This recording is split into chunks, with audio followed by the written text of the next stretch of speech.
నమస్తే నేలతల్లి కార్యక్రమానికి స్వాగతం. ప్రకృతి వ్యవసాయం నేలతల్లిని కళ్ళకు అద్దుకొని ప్రకృతి వనరులను గుండెలకు హత్తుకొని దేశీ ఆవులతో మమేకమై సేద్యం చేయటం భారతీయ రైతులకు మాత్రమే తెలిసిన వ్యవసాయం. ఆధునిక పోకడలతో ఆదమర్చిన పాత పంటల్ని మళ్లీ అదిమి పట్టుకొని మేలైన దేశీ వరి వంగడాలకు పునర్జీవం పోస్తున్నారు గుంటూరు జిల్లాకు చెందిన ప్రకృతి వ్యవసాయ రైతులు. అభ్యుదయ రైతు బాపారావు, భారత్ బీజ్ స్వరాజ్ స్థాపకులు శివప్రసాద్ రాజు సహకారంతో దాదాపు 86 ఎకరాలకు పైగా సుభాష్ పాలేకర్ విధానంలో మేలైన దేశీ వరి రకాలను సాగు చేస్తున్నారు. నాణ్యమైన ఆరోగ్యమైన ఆహారాన్ని అందించడమే మా లక్ష్యమంటున్న ఈ అభ్యుదయ రైతుల సాగుపై నేలతల్లి ప్రత్యేక కథనం.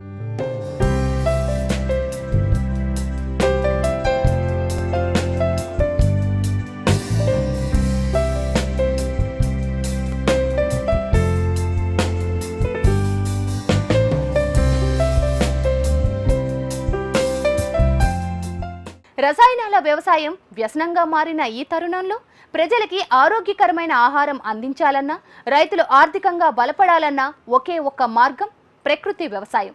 పంటలతో పాటు పర్యావరణాన్ని కాపాడాలంటే ప్రతి రైతు ఈ విధంగా ముందుకు వెళ్లాలని, సహజ ఎరువులతో సేద్యం చేస్తూ పెట్టుబడుల్ని తగ్గించుకుంటూ సమాజానికి నాణ్యమైన ఆహారాన్ని అందించాలని అంటున్నారు గుంటూరు జిల్లా వెల్లిపాడు గ్రామానికి చెందిన వ్యవసాయ శాఖ రిటైర్డ్ అధికారి Shri Sriramamurthy.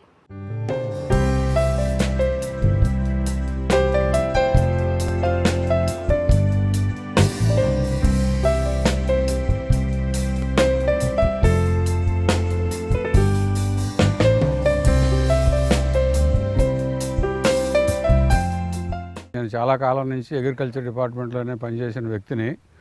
Agriculture plus animal హస్బెండరీలో కూడా నేను చాలా ఎక్స్పీరియన్స్ ఉంది. రాను రాను కెమికల్ మెన్యూరింగ్ ఎక్కువైపోయి సాయిల్ దాని ఒరిజినాలిటీ అంతా పోగొట్టుకుంటుంది. ఇయర్ బై ఇయర్ మెన్యూరింగ్, చాలా కెమికల్ మెన్యూరింగ్, పెస్టిసైడ్స్ వేస్ట్లు అప్లై చేయాల్సి వస్తుంది. దానివల్ల మానవ ఆరోగ్యం పోతుంది తప్పక ఈ సంవత్సరం వాడిన పెస్టిసైడ్ నెక్స్ట్ ఇయర్కి పనిచేయనట్టుగా రెసిస్టెన్స్ వచ్చేసేసే పరిస్థితి వచ్చింది. కంపెనీలు వాళ్ళు ఎప్పటికప్పుడు ఇది కొట్టండి అని చెప్పి ఈ సంవత్సరం ఒక టెక్నికల్తో రిలీజ్ చేసిన మెడిసిన్ నెక్స్ట్ ఇయర్కి పని చేయకపోయేటప్పటికి ఇంకా 2 టెక్నికల్స్ కలిపి నెక్స్ట్ ఇయర్కి ఇంకో పెస్టిసైడ్ రిలీజ్ చేస్తున్నారు. ప్రస్తుత పరిస్థితి ఇది. ఈ రకంగా చేసుకుంటూ పోయేటప్పటికి మానవ ఆరోగ్యం మనిషి ఆరోగ్యం కంప్లీట్గా స్పాయిల్ అయిపోతుంది. సాయిల్ స్పాయిల్ అయిపోతుంది. సాయిల్ అంతా కూడా పాడైపోయేసేసి ఇయర్ బై ఇయర్ రైతు ఇప్పుడు ఉన్న పరిస్థితుల్లో ఎంత మెన్యూరింగ్ ఇచ్చినా, ఎంత కెమికల్ పెస్టిసైడ్స్ అప్లై చేసినా సరే year by year yielding decrease అయిపోతుంది తప్పక ఇంక్రీజ్ అవ్వట్లేదు. మా అగ్రికల్చర్లో ఖర్చులు తెగ పెరిగిపోతున్నాయి. కాబట్టి ప్రకృతి వ్యవసాయంలోకి రావాల్సిన అవసరం చాలా ఉంది. నా అడ్వైజ్ ఏంటంటే గవర్నమెంట్ ఈ ఫార్మర్స్ అందరినీ కూడా ఒక సొసైటీ లాగానో ఎలాగో ఫామ్ చేసి వాళ్ళందరికీ ఒక రికగ్నిషన్ సర్టిఫికేట్ గవర్నమెంట్ సర్టిఫికేట్ ఇచ్చేసేసి అప్పుడు కనుక మార్కెట్లో కనుక వాళ్ళ ప్రోడక్ట్ రిలీజ్ చేసేటట్టయితే రైతు పడ్డ కష్టానికి తిరిగి రిటర్న్ వచ్చిందని చెప్పి నా ఉద్దేశం అండి. గుంటూరు జిల్లా తుములూరు గ్రామానికి చెందిన రైతు వెంకటప్పరెడ్డి అభ్యుదయ రైతు బాపారావుతో కలిసి ప్రకృతి వ్యవసాయం చేస్తూ మేలైన దేశీ వరి జాతి అయిన రత్నసాలి రకాన్ని సాగు చేస్తున్నారు. దేశీ ఆవులతో సాగు చేస్తూ తక్కువ పెట్టుబడులతో మంచి దిగుబడిని సాగిస్తున్నామని, పోషక విలువలు ఉన్న రత్నసాలి ఇతర దేశీ వరి రకాల సేద్యంపై చాలా మంది రైతుల్లో ఆసక్తి పెరుగుతుందని అంటున్నారు ఈ రైతు. నేను చాలా రోజుల నుంచి ఈ రసాయనిక ఎరువులు లేని వ్యవసాయం చేయాలనే ఉద్దేశంతో ఉన్నాము. ఈ బాపయ్య గారు పరిచయం అయిన తర్వాత 2 సంవత్సరాల నుంచి నిరుడల్లే మామూలుగా ఈ మామూలు మసూరు వేసాం, సన్న రకాలు. నిరుడు తీసిన అనుభవం మీద వేరే నాటు రకం వేయాలని చెప్పి అనుకున్నాము. ఈ 7 రత్నసోలి వేసామండి. రత్నసోలి 2 ఎకరాలు వేసాను నేను. ఆ 2 ఎకరాలు కూడా ఈ పురుగు మందులు కానీ, తెగులు మందులు కానీ, దోమ మందు కానీ ఏమి కొట్టకుండా డిఏపి, యూరియా, పొటాష్ అట్లాంటివి ఏమీ లేకుండా ఇది 2వ సంవత్సరం అండి. బాగానే ఉంది.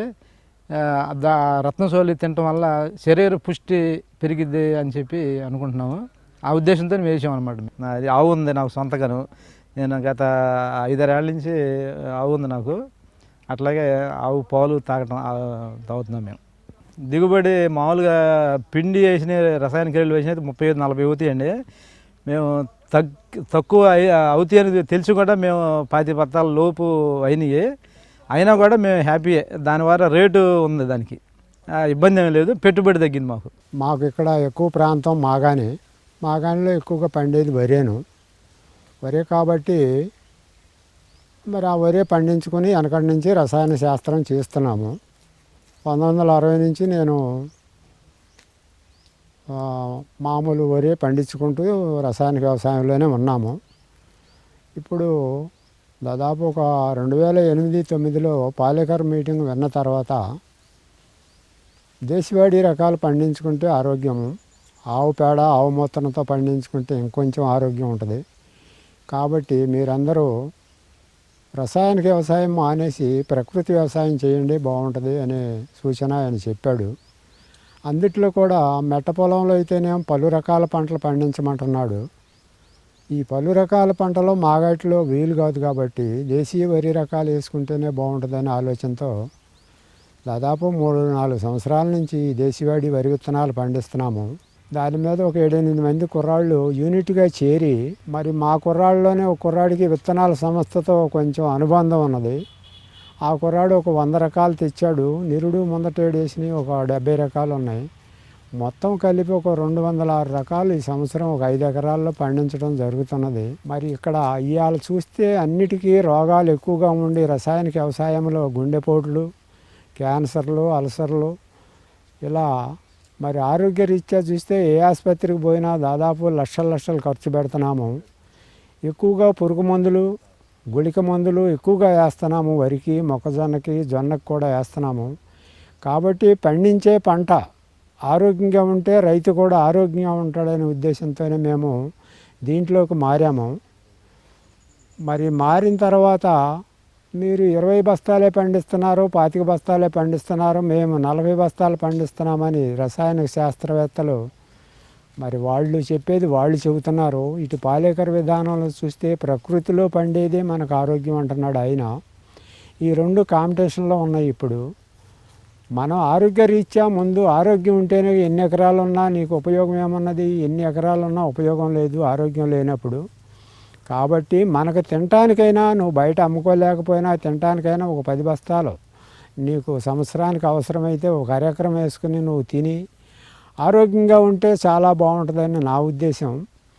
అందువల్లనే మేము కొద్దిగా వేసుకుంటూ మరి గవర్నమెంట్కి కూడా ఈ విత్తనాలు సప్లై చేస్తే దేశంలో ఎక్కువగా సేంద్రియ పదార్థం దొరికితే అందరికీ ఆరోగ్యం ఉంటుంది అనే ఉద్దేశంతో మేము ఆ గవర్నమెంట్ ఇచ్చే 1,50,000 తీసుకుని ఒక 5 ఎకరాల విత్తనాలు పండించి వాళ్ళకి ఇస్తున్నాము. ఈ దేశవాళీ విత్తనానికి వచ్చేటప్పుడు పాలిష్ చేయటం ఉండదు, ముడి బియ్యం తినాలా, ముడి బియ్యం తింటేనే ఆరోగ్యం ఉంటుంది. ఈ యొక్క దేశవాళీ వరి రకాలు చూసుకుని పండించి మీరు తిని మీ పిల్లలను కూడా మంచి బలిష్టంగా తయారు చేస్తారని ఆశిస్తున్నాము. నామన రోసయ్య గుంటూరు జిల్లా అతోట గ్రామానికి చెందిన ఈ రైతు 1969 నుండి వ్యవసాయం చేస్తున్నారు. 2008 సంవత్సరంలో సుభాష్ పాలేకర్ శిక్షణ తరగతులకు వెళ్లిన ఆయన రసాయన సేద్యాన్ని వదిలి తనకున్న 75 సెంట్ల భూమిలో దాదాపు 300కు పైగా పండ్ల చెట్లను ప్రకృతి విధానంలో సాగు చేస్తున్నారు. అంతేకాకుండా కౌలు తీసుకున్న మాగాణిలో 206 రకాల దేశీ విత్తనాలతో మేలైన వరి వంగడాలని పండిస్తున్నారు. ఐసీఆర్పీ సభ్యుడిగా ఉంటూ ఎంతో మంది రైతులకు దేశీ విత్తనాలపై అవగాహన కల్పిస్తున్నారు ఈ రైతు. ఒక 75 సెంట్లు మెట్ట పొలం ఉన్నది. దీంట్లో కూడా పాలేకర్ విధానంలో వ్యవసాయం చేస్తున్నాను. ఒక ఆవు పేడ తప్పితే దీంట్లో ఏమీ వెయ్యము. ఒక ఆవు పేడతోనే పండుతున్న ఏ పండ్లైనా సరే.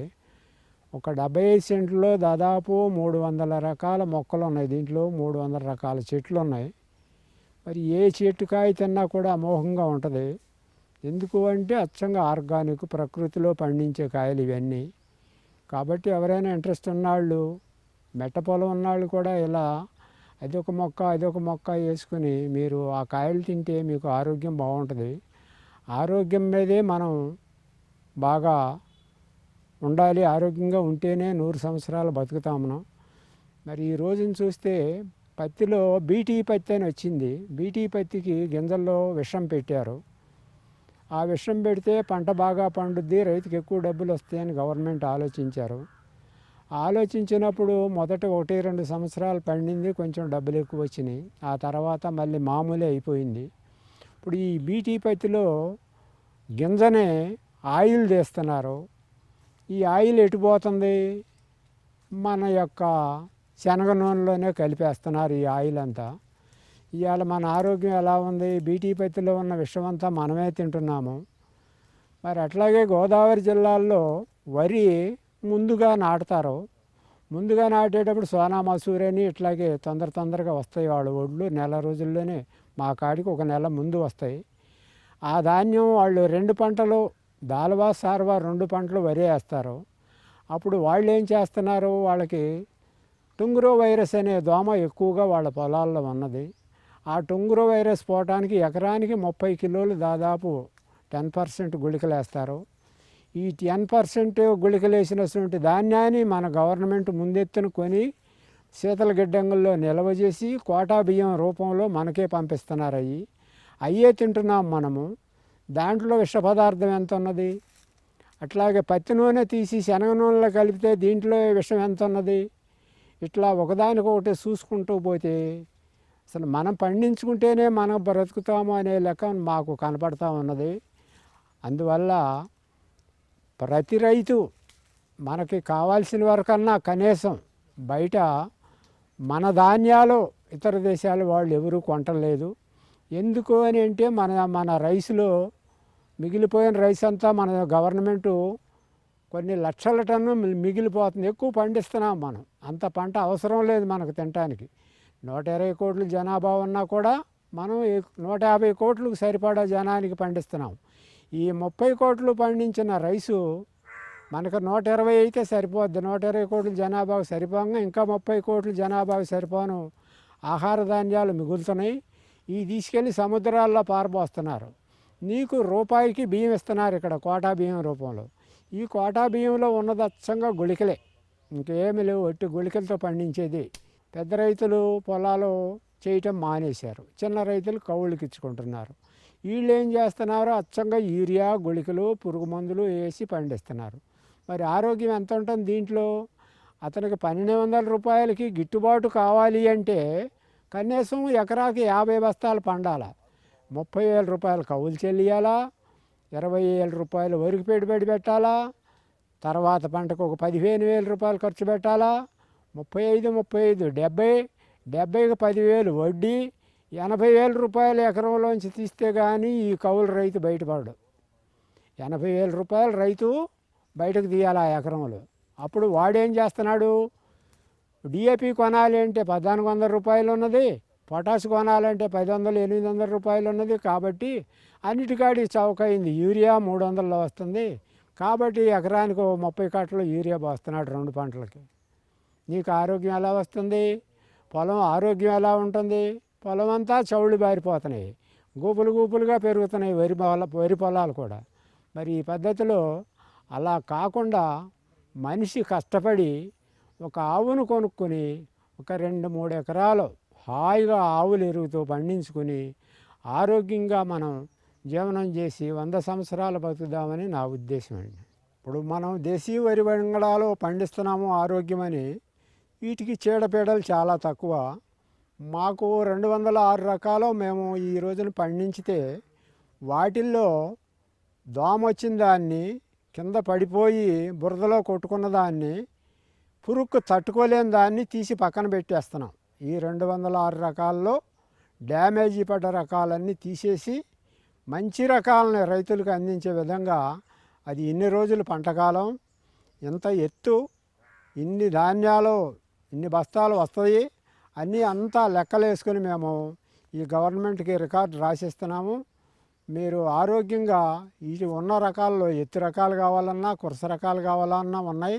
మేము అడుగు ఎడంగా పెట్టి నాటుతుంటే పొలమంతా గాలాడి ఏమి దోమ పురుగు ఏమి మేము మందులు కూడా కషాయాలు కూడా చల్లకుండా పండుతున్నాయి. రైతులే కాదు, భావితరాల యువత కూడా ప్రకృతి వ్యవసాయం వైపు అడుగులు వేస్తోంది. వ్యవసాయ రంగంపై ఆసక్తితో తక్కువ పెట్టుబడి ఎక్కువ దిగుబడినిచ్చే దేశవాళీ వరి రకాలపై రీసెర్చ్ చేస్తున్నారు మోహన్ అనే విద్యార్థి. ఎంఏ డెవలప్మెంట్ కోర్సులో భాగంగా రీసెర్చ్కి వ్యవసాయ రంగాన్ని ఎంచుకున్నానని, అధిక పోషకాలుండే దేశీ వరి రకాల సాగు రైతుల మేలు కలిగిస్తుందని అంటున్న ఈ విద్యార్థి అనుభవాలు అతని మాటల్లోనే తెలుసుకుందాం. నేను అజిమ్ ప్రేమ్జీ యూనివర్సిటీలో MA development second year student నుండి. So as a development student మా యూనివర్సిటీ తరపు నుంచి ప్రతి డెవలప్మెంట్ విద్యార్థి తమ కోర్సులో భాగంగా రీసెర్చ్ ప్రాజెక్ట్ ఉంటుందండి. ఆ రీసెర్చ్ ప్రాజెక్ట్లో భాగంగా తమ ఇంట్రెస్ట్ ఏరియాస్ మీద మేము రీసెర్చ్ చేసుకోవడానికి ఇది ఆపర్చునిటీ ఉంటుందండి. ఆ రీసెర్చ్లో భాగంగా నాకు వ్యవసాయం మీద ఎక్కువ ఇంట్రెస్ట్తో నేను 6 months కింద నేను బాపన్న గారి వీడియో యూట్యూబ్లో చూడడం జరిగిందండి. ఆ వీడియోలో చూసినప్పుడు బాపన్న గారు తమ అత్తోట గ్రామంలో వారు దేశీ విత్తనాలని ప్రకృతి వ్యవసాయం ద్వారా ఫార్మింగ్ చేయడం జరుగుతుందండి. అందువల్ల నేను ఈ వ్యవసాయం మీద ఇంట్రెస్ట్తో నేను ఈరోజు ఈ అత్తోట గ్రామానికి వచ్చి ఈ దేశీ విత్తనం యొక్క ప్రకృతి వ్యవసాయం యొక్క ఇంపార్టెన్స్ని తెలుసుకొని ఫ్యూచర్లో నేను కూడా ఈ వ్యవసాయ రంగంలో నా కెరియర్ని ఎంచుకుందామనే ఉద్దేశంతో నేను ఈరోజు ఇక్కడికి రావడం జరుగుతుంది. ఈ రైతులు దేశీ విత్తనాలు కల్టివేట్ చేస్తున్నారండి. దేశీ విత్తనం యొక్క ప్రత్యేకత ఏంటంటే వాటిలో పోషక గుణాలు ఎక్కువ ఉంటాయి. వివిధ డిసీజ్ని కూడా కంట్రోల్ చేసి దాంట్లో పోషకాలు డిసీజ్ని కూడా కంట్రోల్ చేసే శక్తి ఉంటుంది. సో మామూలుగా జనరల్గా రైతులు ఏమనుకుంటారంటే దేశీ విత్తనాలు తక్కువ దిగుబడి వస్తుంది, దానివల్ల రైతులు ముందుకు రావడం జరగట్లేదు. సో రైతులు కనుక వీటి యొక్క ఇంపార్టెన్స్ని తెలుసుకుంటే వీటి ప్రైస్ కూడా మామూలుగా వేరే వాటితో పోలిస్తే వీటి ప్రైస్ కూడా బాగానే ఉంటుంది. హెల్త్ కూడా బెనిఫిట్స్ ఉన్నాయండి. సో రైతులు ముందుకొచ్చి వీటిని కనుక కల్టివేట్ చేస్తే వాళ్ళు మంచి ఆరోగ్యంతో పాటు మంచి ఆర్థికంగా కూడా లాభదాయకంగా ఉంటుందని నేను అనుకుంటున్నాను. గుంటూరు జిల్లా అత్తోట గ్రామానికి చెందిన రైతు రవీంద్రబాబు 4 ఏళ్లుగా ప్రకృతి వ్యవసాయం చేస్తున్నారు. 72 రకాల దేశీ వరిని సాగు చేయడంతో పాటు అభ్యుదయ రైతు బాపారావు స్ఫూర్తితో విత్తన పండుగలు నిర్వహిస్తూ ఇతర రైతులకు వాటిపై అవగాహన కల్పిస్తున్నారు. అదే గ్రామానికి చెందిన మరో రైతు అప్పారావు కూడా ఇదే బాటలో పయనిస్తున్నారు. ఐసీఆర్పీ సభ్యుడిగా ఉంటూ 200 రకాల దేశీ వరి రకాలను సాగు చేస్తూనే వాటి ఉపయోగాలను రైతులకు తెలియజేస్తున్నారు. ఇక్కడ అత్తోట గ్రామంలో 4 సంవత్సరాల నుంచి సేంద్రీయ వ్యవసాయం మీద దృష్టి పెట్టి బాగా చేయటం జరుగుతున్నది. ఈ మన బాపన్న వచ్చిన కాడ నుంచి ఈ రకాలు వెరైటీలు ఇవన్నీ తీసుకురావటం, ఈ రకాల్లో కొన్ని వెరైటీలు మంచిగా చూసుకోవటం మేము రైతు వారీగా ఒక 60-70 మంది ముందుకు వచ్చి తల ఒక అరెకరం పండించుకోవడం చేస్తున్నారు. ఇప్పుడు నేను వేసింది ఎకరం పొలంలో 72 రకాలు వేయడం జరిగింది. ఆ 72 రకాల్లో మంచిగా 72 రకాలు దరిదాపులు మంచిగానే ఉన్నాయి. అట్లాగే మనకి ఈ సంవత్సరం నాకు కొత్త రకం కెంపు సన్నం అనేది వచ్చింది. అది మన శివప్రసాద్ రాజు గారి దగ్గర నుంచి తీసుకోవడం జరిగింది. ఆయన అంటాం నేను మన ఆంధ్రా వైడ్ కానీ ఏదైనా కానీ 6వ వాడిగా ఉన్నాను, 6వ రైతువి నువ్వు మనకి ఇవ్వటం జరిగింది ఆ విత్తనాన్ని. అది నాటడం కూడా జరిగింది, డైరెక్ట్ స్ట్రైయింగ్ చేసాం. దుబ్బు అన్ని రకాల్లో కూడా దుబ్బు బాగుంది, అది విత్తనం కూడా బాగా ఇదిగా వచ్చింది. అలాగే అది బియ్యం కూడా కెంపు సన్నం అనే కెంపు టైప్లో మనం ఉంగరంలో పెడతాం చూడండి, ఆ కెంపు రంగులోనే బియ్యం ఉండటం జరిగింది. ఇప్పుడు చూస్తాం మనం. అది పంటకాలం అనేది 140 రోజులే అనిపించింది మాకు. ఆయన పంటకాలం కానీ పూర్తిగా మన డీటెయిల్స్ ఇవ్వలేరు ఇచ్చిన రోజు, ఆయనకు కూడా పూర్తిగా తెలియదు అన్నాడు. ఇప్పుడు మనకి వేసిన కాడి నుంచి చూసుకుంటే ఆ లెక్క సరిపోయింది మనకి 140 రోజులు. ఈ విత్తనం పేరు కూడా కెంపు సన్నం, ఇందాక మనం చెప్పడం జరిగిందండి. ఇది జూలై 22 నాటడం జరిగింది. డైరెక్ట్ షోయింగ్ విత్తనాలు, డైరెక్ట్ షోయింగ్. ఈ వెరైటీ మన ఆంధ్రాలో 6వ వాడిగా ఉండటం జరిగిందని అన్నారు మనకైతే ఇచ్చినప్పుడు. అట్లాగే ఈ సన్నబీడి రకం బాగుంది, కంకి కూడా బాగుంది. మనం ఫస్ట్ నుంచి ఈ ఘనజీవామృతం, ద్రవజీవామృతం అయితే ఘనజీవామృతం ఇచ్చినాక ద్రవజీవామృతం అయితే 3 సార్లు ఇచ్చాము. ఇచ్చిన ఈ వెరైటీ కంకి పిలకలు కానీ పిలకలు కూడా దుబ్బు కూడా దగ్గరగా 16 కర్రలు చేస్తుంది. ఈ దేశవాళీ రకాల్లో ఎక్కువ కర్రలు చేసింది ఈ విత్తనమే మాకు కనపడింది నాకు తెలిసి.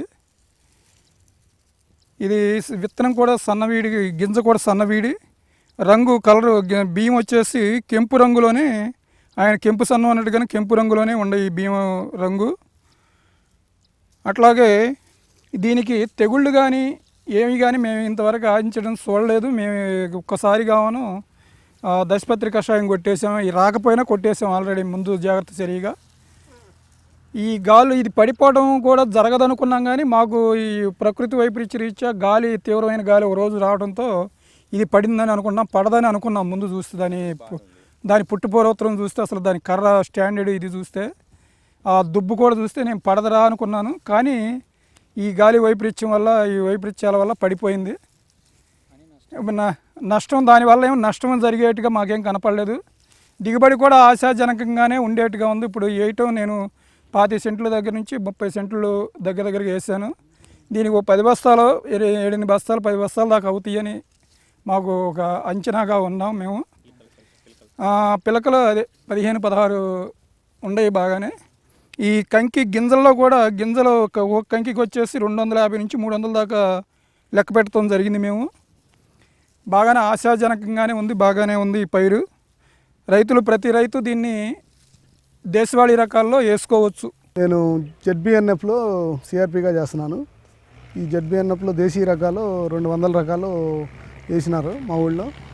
దాని మీద సిఆర్పిగా ఇవి 200 రకాలు ఎలా ఉన్నాయి, ఆ 200 రకాల గుణగణాలు అవి దేనికి ఉపయోగపడతాయి, వాటి మీద అవి ఎంత హైట్లో పెరుగుతున్నాయి, మామూలుగా హైబ్రిడ్ విత్తనాల మీద దేశీయ రకాలు ఎలా ఉన్నాయి ఏంటి దాని మీద చూస్తూ ఉండవండి. దీనికి మాకు గవర్నమెంట్ కూడా కొంచెం సహకారం ఇస్తుంది. రైతు సాధికార సంస్థ, భారత్ బీజ్ స్వరాజ్ మంచ్ అని విత్తనాలు అందిస్తున్నారు వాళ్ళు కూడా.